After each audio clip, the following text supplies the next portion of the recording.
Это старое деление, производимое менталом. Вверху все замечательно, вы можете иметь все переживания, там все озарено, все чудесно. Здесь же на земле делать нечего.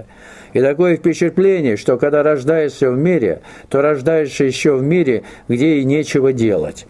Так вот, она говорит о том, что абсурдность старой ментальной позиции, которой придерживаются буддисты в частности, да, и прочие приверженцы разного рода восходящих медитаций, что Земля – это проклятое место, что надо бежать из земного сознания, бежать из тела, подниматься в медитации вверх, где ничего нет, где сплошное вроде бы блаженство, пустота. То есть, по сути, Шри Ауробинда назвал это бегством от эволюции. То есть, чтобы перенести все тяготы переходного периода, люди не хотят этого, они туда, вот, в веселые практики, в восходящие медитации убегают от решения главной задачи, главной проблемы. То есть, убегают от своей истинной сущности, от души. Ясно?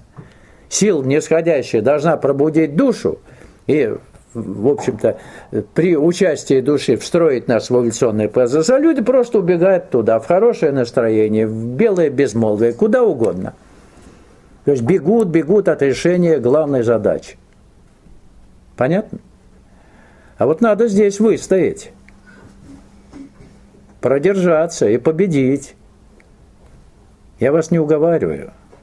У вас всегда есть выбор. Один правильный, а остальные все неправильные. Всегда есть он. Ясно? Один правильный. И получается так, что ты рождаешься здесь, в этом мире, зачем-то в теле, и вообще из него надо бежать. Что-то какая-то абракадабра, представляете? Но оказывается, что наше смертное тело в самой его глубокой материальной сущности несет в себе на уровне вибраций носитель жизни вечной, новое сознание. Наше смертное тело должно положить бессмертное начало. Так что здесь нет никакого парадокса. Нет никаких несоответствий с божественным замыслом. Не надо бежать, надо дать возможность божественной силе извлечь вот из-под спуда, со дна телесной материальности новое сознание, новая жизнь, чтобы наша индивидуальность из эгоистической через духовную сущность стала божественной индивидуальностью. Вот и все. Индивидуальность мы не теряем, только она божественной становится. Через посредство духовной. То есть эгоистическая индивидуальность, потом духовная с момента духовного рождения, но она еще не тотальная, а потом божественная. То есть вот такие ступени перехода к жизни вечной. Видите как? И мы это переживаем на собственном опыте. Это в нашей жизни, в наших, так сказать, опытных изменениях способны мы это пережить. Это не выдумка, не теория, которая не соответствует истине. Это можно проверить. Это проверяемо. У Господа все целесообразно. Он не допускает абсурда. Потому именно в теле, а не в бегстве из него, надо искать секрет бессмертной жизни. Секрет бессмертия на дне смертного. То есть семя, брошенное в землю, погибает и рождает колос новой жизни. Помните притчу Иисуса? Вот погибнуть должно это семя, чтобы породить нечто новое.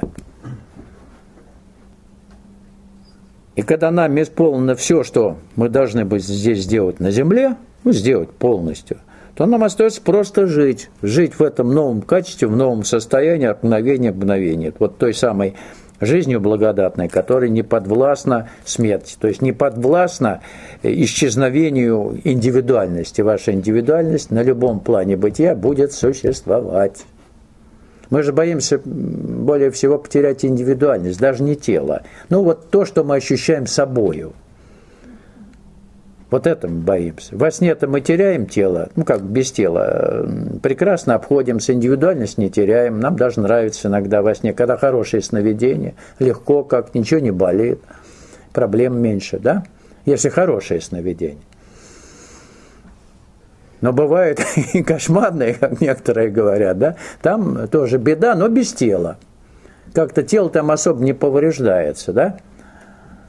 Замечали или нет?